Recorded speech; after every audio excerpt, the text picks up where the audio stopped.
오늘도 예배 자리에 나오신 우리 성도님들과 성도님들의 가정마다 주님의 한없는 은혜와 평강이 넘쳐나길 간절히 소망합니다. 여러분, 하프타임이라는 말을 들어보셨습니까?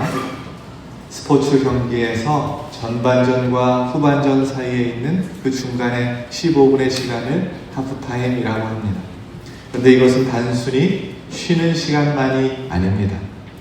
전반전을 돌아보며 후반전을 어떻게 경기를 해 나갈 것인지를 위한 계획을 수립하는 시간, 작전을 짜는 시간이 이 하프타임 시간입니다. 만약에 전반전에 지고 있었다면 후반전에 역전시키기 위한 전략이 필요합니다. 전반전에 이기고 있었다면 후반전에 역전당하지 않기 위한 작전이 필요한 것이지. 전반전의 실수와 성공을 분석해서 후반전을 준비하는 작전 타임이 하프타임입니다. 그래서 이 하프타임을 어떻게 보느냐에 따라서, 어떻게 보내느냐에 따라서 이 후반전의 경기, 그리고 경기의 성패가 달려있는 것이지. 기억하실지 모르겠어요? 2002년 월드컵 때 우리나라 16강전 경기를 혹시 기억할지 모르겠습니다. 우리나라와 이탈리아 경기에서 우리나라가 전반전에 1대0으로 지고 있었습니다. 하프타임 때 히딩크 감독이 라커룸으로 들어오는 선수들을 향해서 이 경기에서 이기면 어떻게 되는지 설명을 다 해주었답니다. 패배와 이탈리아의 선제골에 대해서는 한마디 언급도 없이 이 경기를 이기면 어떻게 되는지, 다음 경기의 상대가 누구인지, 그리고 후반전에 어떻게 우리가 경기해야 되는지 당연히 이길 수밖에 없는 기운을 전하고 차분하게 전술을 설명했다고 합니다. 그것을 듣고 있었던 선수들이 이 감독을 보고 있자니 후반전 45분은 이 감독을 위해서라도 죽기 살기로 뛰어야겠다, 이런 마음이 들었다는 것입니다. 그리고 결국 후반전에 설기현 선수가 골을 넣고 연장전에 안정환 선수가 골을 넣어서 2대1로 역전을 하고 우리나라가 8강에 진출을 합니다. 하프타임을 어떻게 보내느냐가 너무나 중요하다라는 것이죠. 우리의 인생도 마찬가지입니다. 하프타임이 필요합니다. 우리 인생의 감독이신 하나님과의 작전 타임이 필요한 것이지요. 그동안 숨가쁘게 살아온 삶을 되돌아보는 시간을 갖고 하나님과 동행하는 행복한 인생의 후반전을 준비해야 한다라는 것입니다. 7월을 시작하는 첫 번째 주일이 되면 교회력으로 맥주 감사 주일로 지킵니다. 볼이 추수하는 시기에 1년의 절반 동안 지키고 보호하시고 인도해 주신 하나님의 은혜에 감사하는 절기입니다. 오늘 맥주 감사절 말씀을 준비하는데 하나님께서 남은 후반기를 이길 수 있는, 살아갈 수 있는 최고의 전략, 후반전을 역전시킬 수 있는 최고의 무기를 이미 가르쳐 주셨구나 하는 생각이 제 머릿속에 가득 찼습니다. 그 무기는 바로 감사라는 것입니다.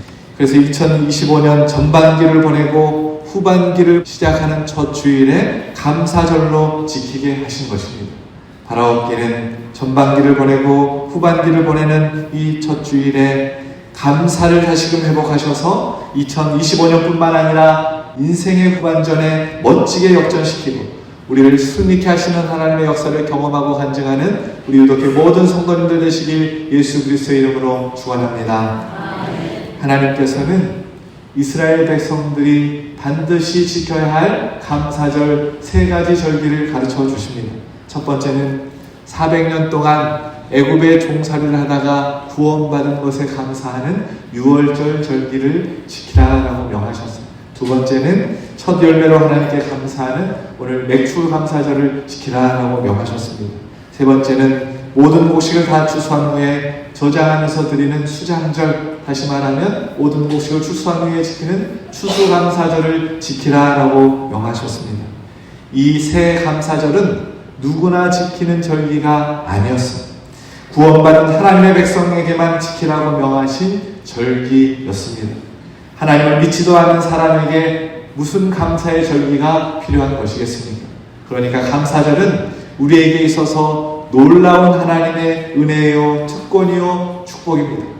구원받았으니까 하나님께서 지키라고 명하셨다라는 것입니다. 우리가 구원받은 증거라는 것이지. 그런데 이 세 감사절 중에 가장 특별한 감사절이 있는데 그것이 바로 오늘 우리가 지키고 있는 맥주 감사절입니다. 어떤 분은 우리가 보리 농사도 짓지도 않는데 무슨 맥주 감사절을 지켜야 하는지 궁금해하는 분도 계실지 모르겠습니다. 사실 농사 짓던 절기에 맞춰서 보리 추수한 다음에 지켰기 때문에 맥주 감사절이라고 했지만 맥주 감사절의 진정한 의미는 첫 열매로 하나님께 감사하는 절기입니다. 일반적으로 맥주 감사절이 추수 감사절보다 못한 작은 감사절이라고 여기는 경우가 있는데, 그러나 맥주 감사절은 첫 열매 감사이기 때문에 추수 감사절 못지않게 대단히 중요한 절기입니다. 오히려 영적으로 보면 추수 감사절보다 맥주 감사절이 훨씬 더 중요한 절기입니다. 그러면 첫 열매로 하나님께 감사드리는 이 절기가 왜 중요한 것인가? 여러분, 이스라엘 백성들이 가나안 땅에 들어가서 하나님의 명령대로 첫 번째 드렸을 맥주 감사절을 한번 생각해 보십시오. 이스라엘 백성들은 애굽에서 400년 노예 생활을 건짐을 받았습니다. 그리고 40년 광야 생활을 하다가 드디어 이제 약속의 땅 가나안 땅에 들어가는 것입니다. 얼마나 감격스러웠겠습니까? 그 땅이 젖과 꿀이 흐르는 땅이라고 했어요. 신명기 8장 7절에서 8절 말씀을 한번 공독하겠습니다. 내 하나님 여호와께서 너를 아름다운 땅에 이르게 하시나니 그곳은 골짜기든지 산지든지 시내와 fun천과 샘이 흐르고 밀과 보리의 소산지요 포도와 무화과와 석류와 감람나무와 꿀의 소산지라. 약속의 땅 가나안 땅은 아름다운 땅, 기가 막히게 아름다운 땅이라고 성경이 가르쳐주고 있어요. 그런데 막상 그 땅을 가보면 성지순례를 통해서 가나안 땅 팔레스타인 지역을 가보면 깜짝 놀란다는 것입니다. 마치 성경이 거짓말하고 있는 것처럼 느껴진다는 것입니다. 왜냐하면 우리나라 땅이 훨씬 더 비옥한 땅이기 때문에 그렇다는 것이죠. 그러나 여러분, 하나님이 거짓말하고 있는 것이 아닙니다. 40년 광야 생활을 했던 그 이스라엘 백성들 눈에는 가나안 땅이 비옥한 땅, 젖과 꿀이 흐르는 땅으로 보였다라는 것이죠. 광대하고 위험한 광야, 불뱀과 전갈이 있고 물이 없는 건조한 땅, 그런 곳에서 40년을 살아야 했던 이스라엘 백성들에게 있어서는 가나안 땅은 정말 황홀한 땅, 신세계와도 같은 땅이었다라는 것입니다. 마음이 달라지면 모든 것이 다 달라지게 보이는 것입니다. 하나님은 이스라엘 백성들에게 가나안 땅에 들어가면 집을 짓고 거주하게 된다고 약속하십니다. 집을 짓고 사는 것이 뭐가 그렇게 대단한 것입니까? 그러나 40년 동안 광야에서 텐트를 치고 걷고 텐트를 치고 걷고 그렇게 반복하며 살았던 이 이스라엘 백성들에게는 집에서 산다는 것은 꿈만 같은 일입니다. 지난 주간에 텐트를 쳐야 했어요. 세 분의 우리 성도님들과 함께 텐트를 치는데 땀을 뻘뻘 흘리면서 텐트를 쳐야 했습니다. 그런데 이 일을 이스라엘 백성들은 40년 동안 했다는 것입니다. 그런데 이제 드디어 집을 짓고 산다는 것이 얼마나 큰 감격이었겠습니까? 게다가 하나님은 이스라엘 백성들에게 그들이 손으로 농사를 지어 먹고 살게 된다고 말씀을 하십니다. 여러분, 농사 짓는 일이 얼마나 어려운 일입니까? 농사 지어보신 분들은 아시잖아요? 그러나 광야에서 40년 동안 만나만 먹고 살았던 이스라엘 백성들에게는 농사 짓는 고생도 이제는 복인 것입니다. 너무나 감격스러운 일인 것이지. 그래서 이스라엘 백성들에게 있어서 이 가나안 땅은 새로운 삶이 시작되는 정말 꿈만 같은 땅이었다라는 것이지. 이제 그곳에 들어가 집을 짓고 정착해 자신의 손으로 지은 농사진 첫 열매를 거두게 되었을 때 그 감격이 얼마나 컸겠습니까? 바로 그때 하나님께서 이 맥주 감사절을 지키라고 명하신 것입니다. 16절 말씀 다시 한번 공독합시다. 맥주절을 지키라. 이는 내가 수고하여 밭에 뿌린 것의 첫 열매를 거둡니다. 아멘. 19절 말씀도 함께 공독합시다. 내 토지에서 처음 거둔 열매 가장 좋은 것을 가져다가 너의 하나님 여호와의 전에 예물을 드릴지니라. 아멘. 이 맥주절을 지키라고 성경에 많이 언급하고 있는데 레위기서에도 이 명령을 하고 있습니다. 레위기서 23장 10절 말씀 함께 봉독합시다. 이스라엘 자손에게 말하여 이르라. 너희는 내가 너희에게 주는 땅에 들어가서 너희의 분물을 거둘 때에 너희의 분물의 첫 이삭 한 당 제사장에게로 가져갈 것이요. 아멘. 또 23장 14절 말씀도 봉독합시다. 너희는 너희 하나님께 예물을 가져오는 그날까지 떡이든지 볶은 곡식이든지 생이삭이든지 먹지 말지니 이는 너희가 거주하는 각 처에서 대대로 지킬 영원한 규례니라. 아멘. 40년 동안 만나만 먹어야 했던 이 사람들이 드디어 자신의 손으로 농사를 지어서 곡식을 거둔 것입니다. 야, 이제 우리도 드디어 곡식을 먹는구나. 얼마나 기뻐했겠습니까? 야, 맛은 어떨까? 첫 열매를 이스라엘 백성들이 얼마나 먹어보고 싶었겠습니까? 그런데 하나님은 먹지 말라는 것입니다. 첫 열매를 먼저 하나님께 바치라라고 명하십니다. 아마 그들은 하나님께서 말씀하지 않으셨어도 하나님의 은혜가 너무나 감사해서 첫 열매를 하나님 앞에 드리며 하나님 앞에 감사의 찬양을 불렀을 것입니다. 그런데 문제는 하나님께서 이 감사를 대대로 절기를 정하며 영원히 지키라고 명령했다라는 것입니다. 그래서 지금 우리도 이 맥주 감사절을 지키고 있는 것입니다. 하나님께서 이스라엘 백성들을 가나안 땅에 들여보내주시고 내가 너희들에게 은혜 베풀어 주었으니 그 보답으로 매년 나에게 감사의 제물을 이때만 되면 가지고 오너라 이렇게 명령하신 것일까요? 그렇지 않습니다. 이스라엘 백성들이 정말 복받은 자로 살게 하기 위해서 첫 열매를 드리는 감사절을 대대로 영원토록 지키라고 명하고 계시는 것입니다. 가나안 땅에 들어간 첫 해 솔직히 그들에게는 무슨 일이든 힘들지 않았습니다. 집을 짓는 일이 고되고 농사가 힘들었지만 그들에게 가나안 땅에서 하는 모든 일들은 기쁘고 감사하고 감격적인 일이었다라는 것입니다. 눈물만 나는 일인 것입니다. 얼마 전에 유튜브에서 직업의 모든 것이라는 그 제목으로 다슬기 잡는 탈북녀 이야기를 소개한 적이 있습니다. 이분이 목숨을 걸고 북한에서 넘어왔는데 한국에 왔는데 한국에서 다슬기 잡는 기술을 배워가지고는 강원도 강가에 가서 이 다슬기를 잡는 것입니다. 다슬기를 잡아서 75평 대저택을 지었다고 그렇게 소개하고 있어요. 자유도 없고 전기도 없고 먹을 것도 없는 북한에서 살다가 먹을 것이 풍족하고 노동의 대가를 정당하게 받을 수 있고 자유롭게 생활할 수 있는 대한민국에서 지금의 생활이 너무나 행복하고 너무나 감사하다고 그녀가 그렇게 고백하는 것입니다. 지금 이스라엘 백성들도 마찬가지입니다. 그들에게 있어서 가나안 땅이 세상에서 가장 좋은 땅이 아니어도 그 땅에 시냇물이 흐르고 있고 농사만 지을 수 있는 땅이 있으면 그것으로 감사했을 것입니다. 아무것도 할 수 없는 광야에 비하면 100배, 1000배, 10,000배 젖과 꿀이 흐르는 땅이라는 것이지. 집이 크든 작든 상관없습니다. 아무런 문제가 되지 않습니다. 이제 텐트 생활이 아니라 지붕이 있고 발 뻗을 수 있는 누울자리만 있다는 것만으로도 감사의 이유가 되는 것이지.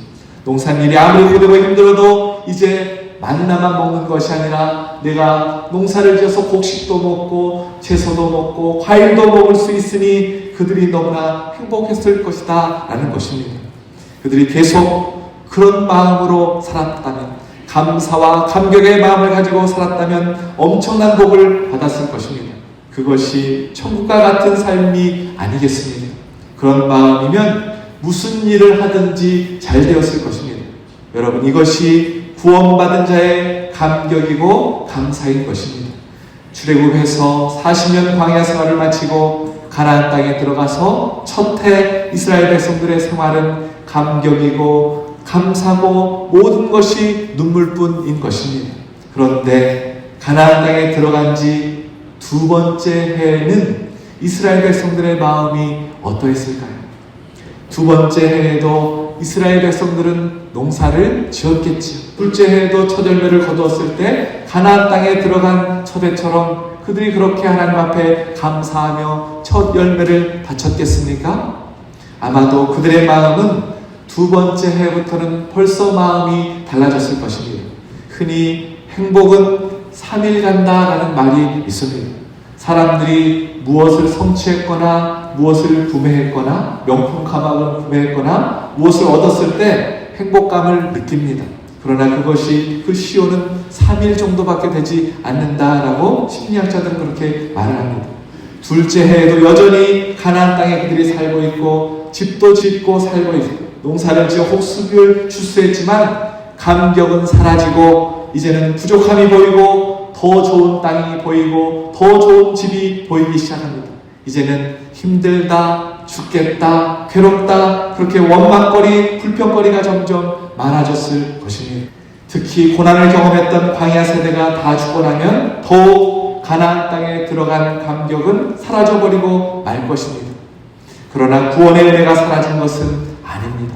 여전히 자유 가운데 살고 있는 것이고 여전히 적과 꿀이 흐르는 가나안 땅에서 스스로 농사를 지어 먹을 수 있습니다. 집도 여전히 있습니다. 그러나 감사와 감격이 사라지는 것이지. 하나님을 잊어버리고 하나님의 은혜를 다 쏟아버리는 것이지. 이제는 원망과 불평이 더 많아지고 마는 것입니다. 그래서 영적으로 타락하는 것이고 그렇게 망하게 되고 마는 것입니다. 하나님께서 바로 이것을 걱정했다라는 것이죠. 그래서 매년 농사를 지을 때마다 첫 열매로 감사절을 지키라고 명하고 계시는 것입니다. 너희들의 흐트러진 마음을 감사로 바로잡고 다시금 감사를 회복하라고 한 해의 중간 이 지점에 감사의 절기로 지키라고 우리에게 명하고 계신다라는 것입니다. 레위기 23장 21절 말씀 함께 봉독합시다. 이날에 너희는 너희 중에 성회를 공포하고 어떤 노동도 하지 말지니 이는 너희가 그 거주하는 거처에서 대대로 지킬 영원한 규례니라. 아멘. 하나님께서 이스라엘 백성들에게 한 번 은혜를 베풀어 주시고 영원히 감사를 받으시려는 것이 아니라 이스라엘 백성들이 영원히 구원받은 자의 그 복, 그 감격을 잃지 않고 누리게 하시려는 하나님의 계획이 이 속에 들어있는 것입니다. 가나안 땅은 살기만 하면 저절로 감사가 넘치고 감격이 넘치는 땅이 아닙니다.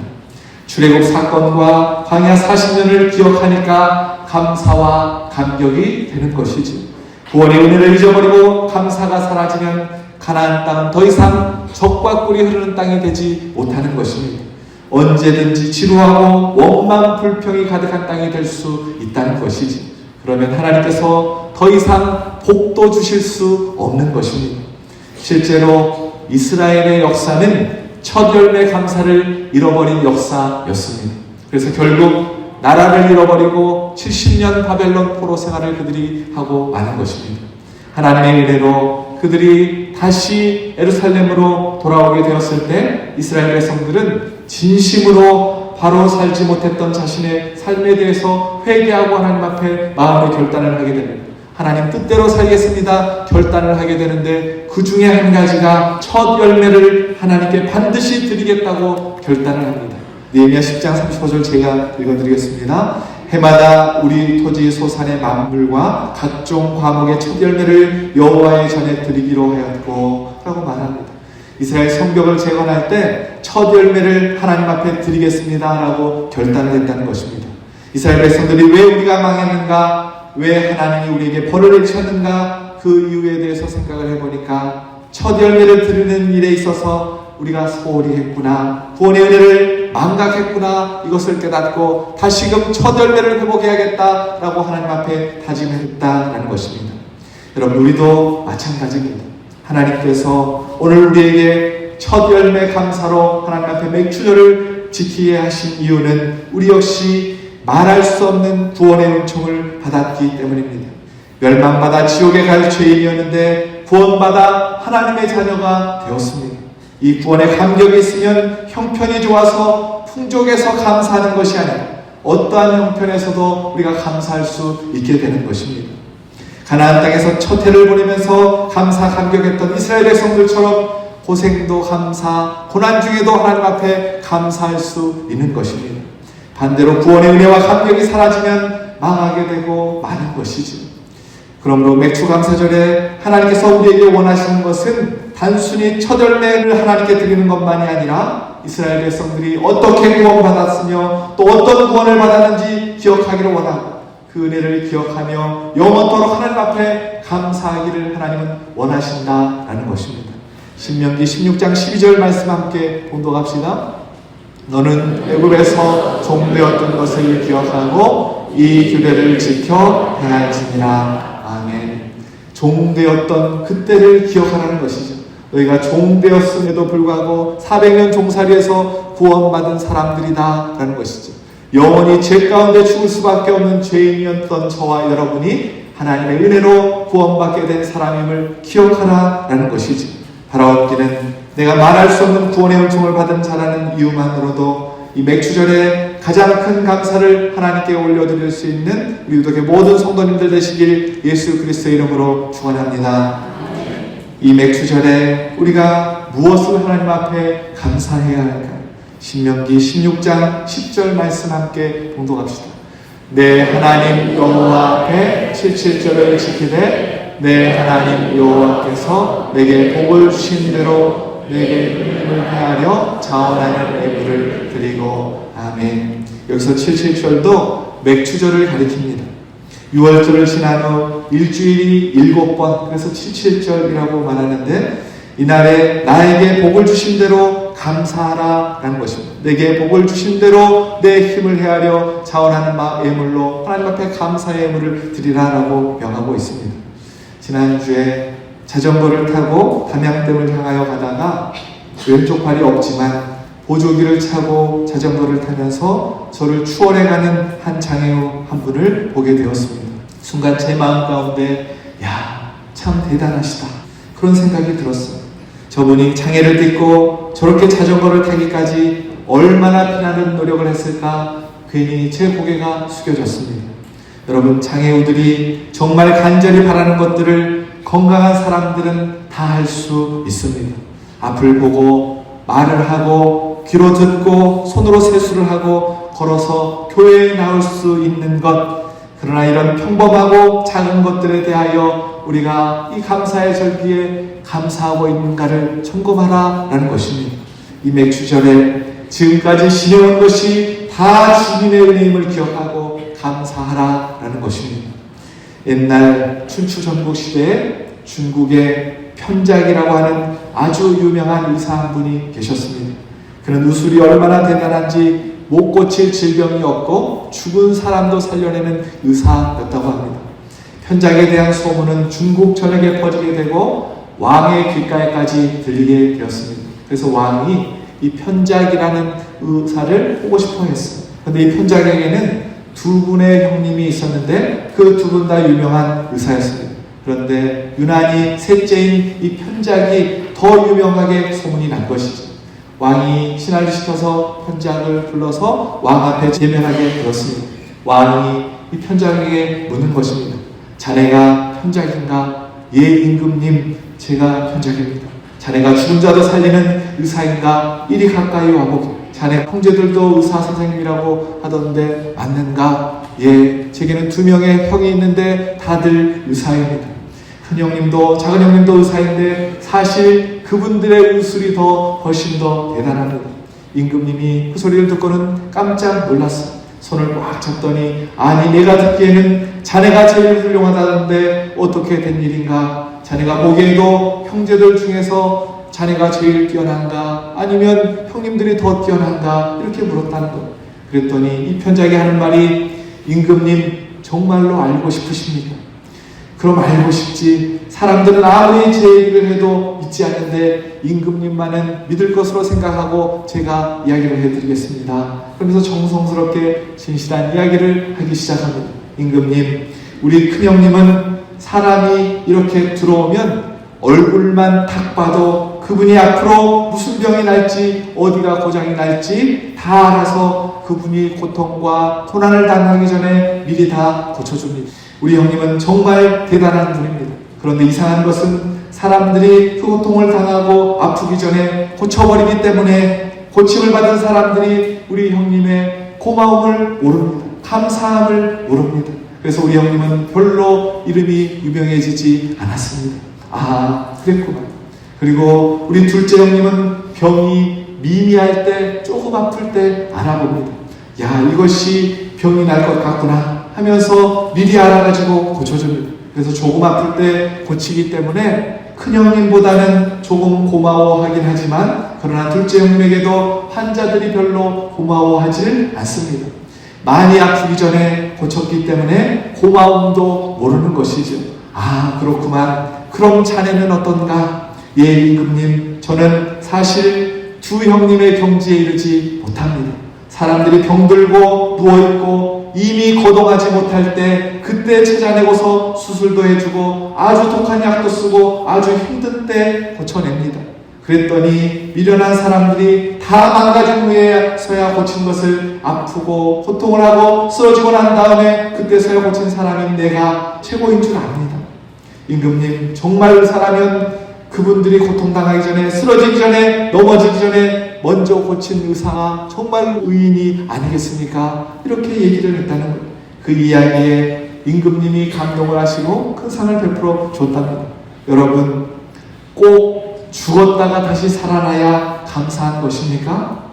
꼭 기적을 봐야만 감사의 이유가 생기는 것입니까? 때마다 일마다 지켜주시고 삶의 구석구석에서 미처 깨닫지 못하는 가운데 하나님의 크고 작은 손길이 지키시고 보호하시고 인도하고 계심을 기억하시고 감사할 수 있는 우리 유독의 모든 성도님들 되시길 예수 그리스도의 이름으로 축원합니다.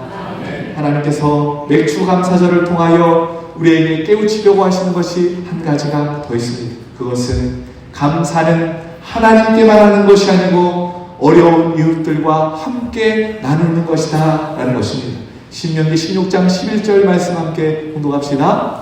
너와 내 자녀와 노비와 내 성중에 있는 레인과 너희 중에 있는 객과 거와 과부와 함께 내 하나님 여호와께서 자기의 이름을 두시려고 택하신 곳에서 내 하나님 여호와 앞에서 즐거워하지니라. 아멘. 하나님께서는 이 감사절에 혼자만 감사하고 즐거워하는 것이 아니라 노비와 내 성중에 있는 레위인과 객과 거아와 과부와 함께 즐거워하라고 말씀하고 있습니다. 프랭크 루바이라는 선교사님이 계신데 이분은 필리핀 선교사님이십니다. 수많은 문자가 없는 종족들에게 문자를 만들어 주어서 문명태치 선교회를 설립을 하고 위대한 일들을 많이 하셨습니다. 또한 정치적인 아무런 지위도 없이 세계 2차 세계대전 후에 미국의 외교정책에 영향력을 끼쳤고 미국의 우표 중에 유일하게 선교사님 중에 우표로 만들어진 선교사님이십니다. 어떻게 평범한 선교사가 이런 평가를 받을 수 있는가? 이 프랭크 루바 선교사님은 주님만을 바라보고 선교 활동을 하지 않고 어려운 이웃들을 늘 바라보고 섬기며 사랑하면서 살았다는 것입니다. 이 프랭크 루박이 쓴 권능의 통로라는 책에 보면 우리의 영혼에는 두 가지 문이 있다고 말합니다. 하나는 하나님을 향한 문이고 하나는 다른 사람을 향해 있는 문이라는 것입니다. 우리 마음에 이 두 문이 활짝 열려야 하나님의 은혜의 통로, 축복의 통로가 될 수 있다고 우리에게 가르쳐주고 있습니다. 많은 사람들이 부흥회 때, 수련회 때, 제자훈련 때 은혜를 받습니다. 슬픔, 두려움, 탄식, 미움, 열등감, 무기력감, 죄, 내 마음에 있는 악한 마음들이 그런 은혜를 받고 다 사라지게 되고 마음 가운데 기쁨과 감사와 감격, 사랑과 용서가 가득 차는 놀라운 은혜를 경험하게 됩니다. 그러나 그 감동이 오래가지 못하고 금방 사그라들고 만다는 것이죠. 다시 심령은 예전처럼 제자훈련 전처럼 부흥회 전처럼 메마른 심령으로 변화되고 만다는 것입니다. 그 이유를 이 프랭크 루박 선교사님이 뭐라고 말하냐면 우리에게 부어진 하나님의 은혜가 작기 때문이 아니라 우리의 마음이 주님께만 열려있지 사람에게 열려있지 않기 때문이다 라고 정확하게 말하고 있습니다. 그래서 선교사님은 우리의 마음을 작은 양동이 같다라고 표현하고 있습니다. 우리 한국말로 표현해보면 간장 종지 같은 마음이 오늘 우리의 마음이라는 것이죠. 간장 담는 작은 그릇과 같은 것이 우리의 마음이라는 것이죠. 그 말은 폭포수 같은 하나님의 은혜를 우리의 마음에 담으려고 하면 금방 다 가득 차고 만다는 것입니다. 그래서 하나님의 은혜를 더 받을 수 없고 오히려 하나님의 은혜가 그쳐버린 것처럼 느껴질 때가 많다는 것이죠. 그렇게 마음의 은혜가 사라지는 것 같고 변질되는 것 같다면 주님만 바라보지 말고 사람도 바라보는 것입니다. 하나님만을 향해서 문만 열지 말고 사람을 향해서 문을 열라는 것입니다. 우리가 받은 은혜를 누군가에게 흘려보내주기 전까지는 다시 큰 영적인 체험을 할 수가 없다라고 프랭크 루박 선교사님이 우리에게 가르쳐주고 있습니다.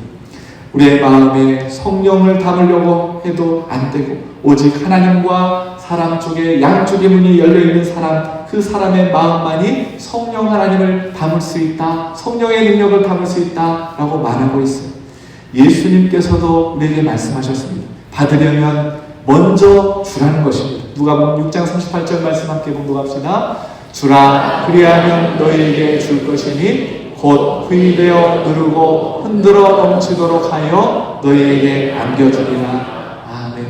용서도 마찬가지입니다. 양쪽의 문이 다 열려 있어야 하는 것입니다. 마태복음 6장 12절 말씀 함께 봉독합시다. 우리가 우리에게 죄 지은 자를 사하여 준 것 같이 우리 죄를 사하여 주시옵고. 아멘. 기도도 마찬가지입니다. 양쪽 문이 다 열려 있어야 합니다. 마태복음 7장 7절 8절 말씀 함께 봉독합시다. 구하라, 그리하면 너희에게 주실 것이요, 찾으라, 그리하면 찾아낼 것이요, 문을 두드리라, 그리하면 너희에게 열릴 것이니 구하는 이마다 받을 것이요, 찾는 이는 찾아낼 것이요, 두드리는 이에게는 열릴 것이니라. 아멘. 마태복음 7장 12절 말씀도 공독합시다. 그러므로 무엇이든지 남에게 대접을 받고자 하는 대로 너희도 남을 대접하라. 이것이 율법이요 선지자니라. 아멘. 양쪽 문을 여는 것, 하나님을 향해서 사람을 향해서 문을 여는 것은 우리의 구원의 문제와도 관련이 되어 있는 문제입니다. 마태복음 25장 40절 말씀 함께 공독합시다. 임금이 대답하여 이르시되 내가 진실로 너희에게 이르노니 너희가 여기 내 형제 중에 지극히 작은 자 하나에게 한 것이 곧 내게 한 것이니라 하시고. 아멘. 25장 45절 말씀도 공독합시다. 이에 임금이 대답하여 이르시되 내가 진실로 너희에게 이르노니 이 지극히 작은 자 하나에게 하지 아니한 것이 곧 내게 하지 아니한 것이니라 하시니라. 아멘. 이스라엘에 가면 사해라는 바다가 있습니다. 소금기가 많아서 물에 들어가면 사람이 둥둥 뜨는 호수입니다. 그것은 물은 흘러 들어가지만 흘려보내는 물이 없기 때문에 소금기가 가득한 물, 짠물이 되어서 사람이 둥둥 뜬다는 것이죠. 또 하나는 바짝 마른 강이 있습니다. 물이 전혀 그 안으로 흘러 들어가지 않기 때문에 완전히 마른 강이 되고 마는 것입니다. 세상에서 무능력하게 사는 그리스도인들이 바로 사해나 메마른 강과 같은 사람들인 것이지. 깨닫고 보면 맥주 감사절은 우리 삶을 뒤바꾸기 위한 하나님의 놀라운 계획이 숨어 있습니다. 하나님의 계획은 우리가 주님의 사랑을 전하는 축복의 통로가 되는 것, 복의 근원이 되는 것이 이 속에 숨어 있습니다. 첫 열매로 하나님께 감사하면 어떤 복이 임하는가. 잠언 3장 9절 10절 말씀 함께 공독합시다. 내 재물과 내 소산물에 처음 익은 열매로 여호와를 공경하라. 그리하면 내 창고가 가득히 차고 내 포도즙들에 새 포도즙이 넘치리라. 아멘. 하나님께서 이 맥주절을 영원히 지키라고 명하신 이유는 하나님께서 우리에게 영원히 넘치는 복, 생수의 강이 흘러 넘치는 복을 주시기 위함이다라고 말씀하고 있습니다. 지난 주간 한 성도님이 저에게 이렇게 얘기를 했어요. 목사님은 하나님 앞에 복을 많이 받으시겠어요? 왜 그러는데요? 그랬더니 이분이 하시는 말씀이 어려운 분들 많이 도우시잖아요. 여러분, 이 복을 목사만 받으면 되겠습니까? 우리 유동교회 모든 성도님들이 복의 근원들, 복의 통로들이 다 되실 수 있길 주님의 이름으로 축원합니다. 축원합니다. 사랑하는 여러분, 하나님은 우리가 다시 첫 열매 감사를 회복하기를 원하십니다. 어떠한 형편에서도 하나님이 내 아버지라는 사실만으로도 나 같은 죄인을 구원해 주신 하나님의 은혜가 나에게도 향하고 있다는 사실만으로도 감사의 이유가 되어서 우리에게 베풀어 주신 은혜와 복을 주변에 가난하고 소외된 이웃들과 나누므로 하나님께서 원하시는 복된 맥주절을 보내는, 그래서 감사가 풍성해지는 주님의 참된 제자들이 이렇게 모든 성도님들 되시길 예수 그리스도의 이름으로 축원합니다.